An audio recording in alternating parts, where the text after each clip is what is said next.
The Man in the Iron Mask, by Alexandre Dumas. Chapter 31. The Silver Dish. The journey passed off pretty well. Athos and his son traversed France at the rate of 15 leagues per day, sometimes more, sometimes less, according to the intensity of Raoul's grief. It took them a fortnight to reach Toulon, and they lost all traces of D'Artagnan at Antibes. They were forced to believe that the captain of the musketeers was desirous of preserving an incognito on his route, for Athos derived from his inquiries an assurance that such a cavalier as he described had exchanged his horse for a well-closed carriage on quitting Avignon. Raoul was much affected at not meeting with D'Artagnan. His affectionate heart longed to take a farewell and receive consolation from that heart of steel. Athos knew from experience that D'Artagnan became impenetrable when engaged in any serious affair, whether on his own account or on the service of the king. He even feared to offend his friend, or thwart him by too pressing inquiries. And yet, when Raoul commenced his labor of classing the flotilla, and got together the chalands and lighters to send them to Toulon, one of the fishermen told the comte that his boat had been laid up to refit since a trip he had made on account of a gentleman who was in great haste to embark. Athos, believing that this man was telling a falsehood in order to be left at liberty to fish, and so gain more money when all his companions were gone, insisted upon having the details. The fisherman informed him that 6 days previously a man had come in the night to hire his boat, for the purpose of visiting the island of Saint Honorat. The price was agreed upon, but the gentleman had arrived with an immense carriage case, which he insisted upon embarking, in spite of the many difficulties that opposed the operation. The fisherman wished to retract. He had even threatened, but his threats had procured him nothing but a shower of blows from the gentleman's cane, which fell upon his shoulders sharp and long. Swearing and grumbling, he had recourse to the syndic of his brotherhood at Antibes, who administer justice among themselves and protect each other. But the gentleman had exhibited a certain paper, at sight of which the syndic, bowing to the very ground, enjoined obedience from the fisherman, and abused him for having been refractory. They then departed with the freight. "But all this does not tell us," said Athos, "how you injured your boat." "This is the way. I was steering towards Saint Honorat, as the gentleman desired me, but he changed his mind, and pretended that I could not pass to the south of the abbey." "And why not?" "Because, monsieur, there is in front of the square tower of the Benedictines, towards the southern point, the bank of the Moine." "A rock?" asked Athos. "Level with the water, but below water; a dangerous passage, yet one I have cleared 1,000 times. The gentleman required me to land him at Sainte Marguerite's." "Well?" "Well, monsieur," cried the fisherman with his Provençal accent, "a man is a sailor, or he is not; he knows his course, or he is nothing but a fresh-water lubber. I was obstinate, and wished to try the channel. The gentleman took me by the collar, and told me quietly he would strangle me. My mate armed himself with a hatchet, and so did I. We had the affront of the night before, to pay him out for. But the gentleman drew his sword, and used it in such an astonishing rapid manner, that we neither of us could get near him. I was about to hurl my hatchet at his head, and I had a right to do so, hadn't I, monsieur? For a sailor aboard is master, as a citizen is in his chamber. I was going then, in self-defense, to cut the gentleman in two, when, all at once, believe me or not, monsieur, the great carriage case opened of itself, I don't know how, and there came out of it a sort of a phantom, his head covered with a black helmet and a black mask, something terrible to look upon, which came towards me threatening with its fist." "And that was?" said Athos. "That was the devil, monsieur, for the gentleman, with great glee, cried out on seeing him, 'Ah, thank you, monseigneur!'" "A most strange story," murmured the comte, looking at Raoul. "And what did you do?" asked the latter of the fisherman. "You must know, monsieur, that two poor men such as we are could be no match for two gentlemen; but when one of them turned out to be the devil, we had no earthly chance. My companion and I did not stop to consult one another; we made but one jump into the sea, for we were within 700 or 800 feet of the shore." "Well, and then?"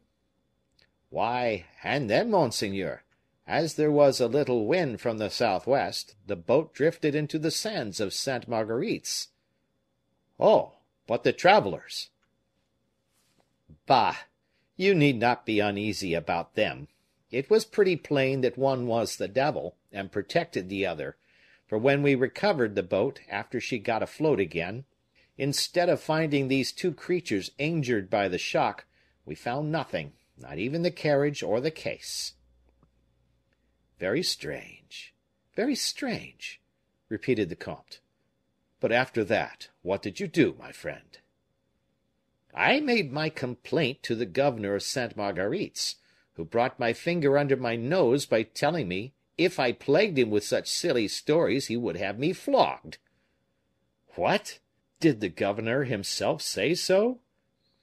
"Yes, monsieur; and yet my boat was injured, seriously injured, for the prow was left upon the point of Sainte Marguerite's, and the carpenter asked 120 livres to repair it." "Very well," replied Raoul. "You will be exempted from the service. Go." "We will go to Sainte Marguerite's, shall we?" said the Comte de Bragelonne, as the man walked away. "Yes, monsieur, for there is something to be cleared up. That man does not seem to me to have told the truth." "Nor to me either, Raoul. The story of the masked man and the carriage having disappeared, may be told to conceal some violence these fellows have committed upon their passengers, in the open sea, to punish him for his persistence in embarking." "I formed the same suspicion. The carriage was more likely to contain property than a man." "We shall see to that, Raoul. The gentleman very much resembles D'Artagnan. I recognize his methods of proceeding. Alas! we are no longer the young invincibles of former days.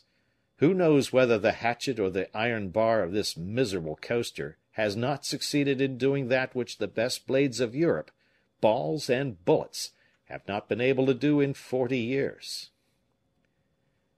That same day they set out for Sainte Marguerite's, on board a chasse maree, come from Toulon under orders. The impression they experienced on landing was a singularly pleasing one. The island seemed loaded with flowers and fruits. In its cultivated part it served as a garden for the governor. Orange, pomegranate, and fig trees bent beneath the weight of their golden or purple fruits. All round this garden, in the uncultivated parts, red partridges ran about in coveys among the brambles and tufts of junipers, and at every step of the comte and Raoul a terrified rabbit quitted his thyme and heath to scuttle away to the burrow. In fact, this fortunate isle was uninhabited. Flat, offering nothing but a tiny bay for the convenience of embarkation, and under the protection of the governor, who went shares with them, smugglers made use of it as a provisional entrepot, at the expense of not killing the game or devastating the garden. With this compromise, the governor was in a situation to be satisfied with a garrison of 8 men to guard his fortress, in which 12 cannons accumulated coats of mouldy green. The governor was a sort of happy farmer, harvesting wines, figs, oil, and oranges, preserving his citrons and cedrates in the sun of his casemates. The fortress, encircled by a deep ditch, its only guardian, arose like 3 heads upon turrets, connected with each other by terraces covered with moss. Athos and Raoul wandered for some time round the fences of the garden without finding any one to introduce them to the governor. They ended by making their own way into the garden. It was at the hottest time of the day. Each living thing sought its shelter under grass or stone. The heavens spread their fiery veils as if to stifle all noises, to envelop all existences. The rabbit under the broom, the fly under the leaf, slept as the wave did beneath the heavens. Athos saw nothing living but a soldier upon the terrace beneath the second and third court, who was carrying a basket of provisions on his head. This man returned almost immediately without his basket, and disappeared in the shade of his sentry box. Athos supposed he must have been carrying dinner to some one, and, after having done so, returned to dine himself. All at once they heard some one call out, and, raising their heads, perceived in the frame of the bars of the window something of a white color, like a hand that was waved backwards and forwards, something shining, like a polished weapon struck by the rays of the sun. And before they were able to ascertain what it was, a luminous train, accompanied by a hissing sound in the air, called their attention from the donjon to the ground. A second dull noise was heard from the ditch, and Raoul ran to pick up a silver plate which was rolling along the dry sand. The hand that had thrown this plate made a sign to the two gentlemen, and then disappeared. Athos and Raoul, approaching each other, commenced an attentive examination of the dusty plate, and they discovered, in characters traced upon the bottom of it with the point of a knife, this inscription: I am the brother of the King of France, a prisoner today, a madman tomorrow. French gentlemen and Christians, pray to God for the soul and the reason of the son of your old rulers. The plate fell from the hands of Athos whilst Raoul was endeavoring to make out the meaning of these dismal words. At the same moment they heard a cry from the top of the donjon. Quick as lightning, Raoul bent down his head, and forced down that of his father likewise. A musket barrel glittered from the crest of the wall. A white smoke floated like a plume from the mouth of the musket, and a ball was flattened against a stone within 6 inches of the two gentlemen.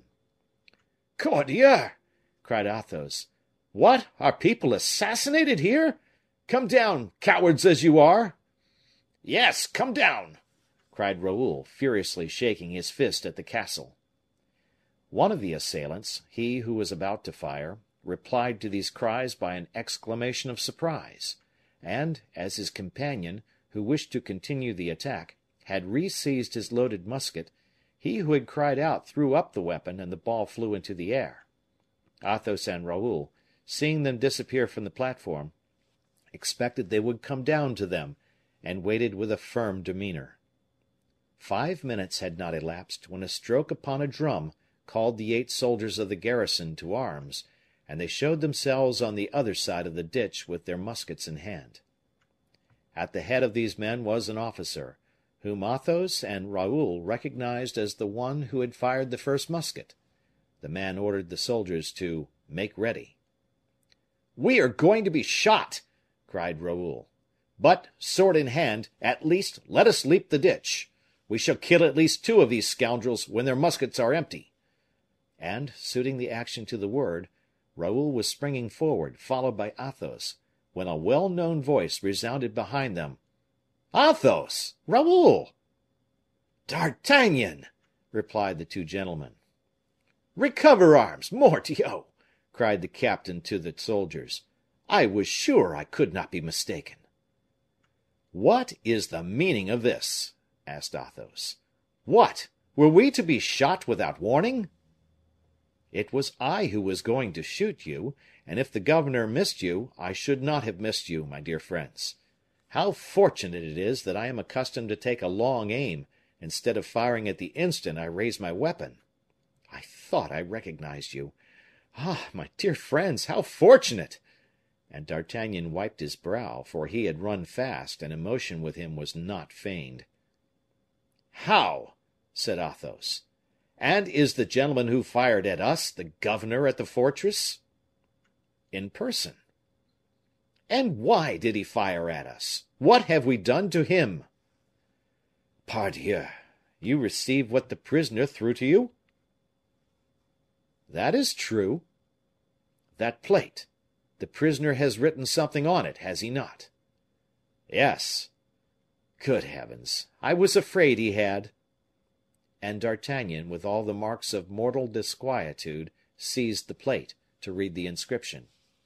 When he had read it, a fearful pallor spread across his countenance. "Oh, Good heavens!" repeated he. "Silence! Here is the governor." "And what will he do to us? Is it our fault?" "Is it true, then?" said Athos, in a subdued voice. "Is it true?" "Silence! I tell you, silence! If he only believes you can read, if he only suspects you have understood. I love you, my dear friends, I would willingly be killed for you, but—" "But?" said Athos and Raoul. "But I could not save you from perpetual imprisonment if I saved you from death. Silence, then! Silence again!" The governor came up, having crossed the ditch upon a plank bridge. "Well," said he to D'Artagnan, "what stops us?" "You are Spaniards; you do not understand a word of French," said the captain eagerly to his friends in a low voice. "Well," replied he, addressing the governor, "I was right; these gentlemen are two Spanish captains with whom I was acquainted at Ypres last year. They don't know a word of French." "Ah!" said the governor, sharply, "and yet they were trying to read the inscription on the plate." D'Artagnan took it out of his hands, effacing the characters with the point of his sword. "How?" cried the governor. "What are you doing? I cannot read them now."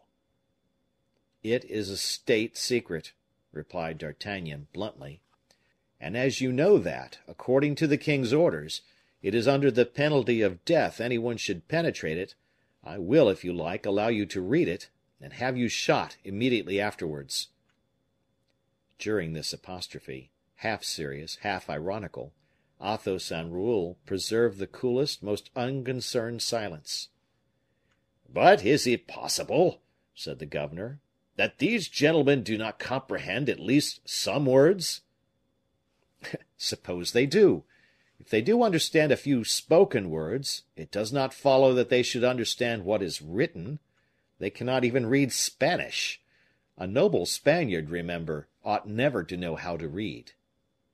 The governor was obliged to be satisfied with these explanations, but he was still tenacious.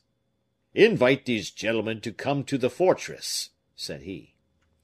"That I will willingly do. I was about to propose it to you." The fact is, the captain had quite another idea, and would have wished his friends 100 leagues off, but he was obliged to make the best of it. He addressed the two gentlemen in Spanish, giving them a polite invitation, which they accepted. They all turned towards the entrance of the fort, and the incident being at an end, the 8 soldiers returned to their delightful leisure, for a moment disturbed by this unexpected adventure. End of chapter.